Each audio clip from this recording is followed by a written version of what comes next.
Бамбук жеп көргендер бар ма? Корейский немесе китайский тиктокты қарасаңдар, бәрі бамбук жегіш. Сосын менде дәмін көргім келіп кетті.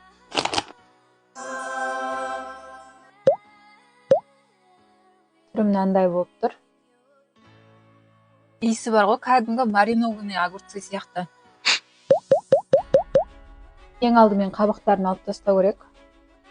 Бізде мынандай бамбук.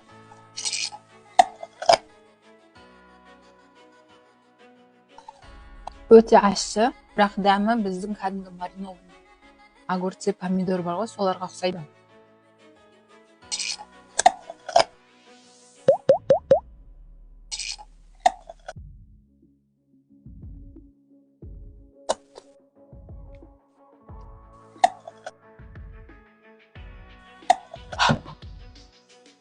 Жаман ащы екен, бірақ дәмі нормальный.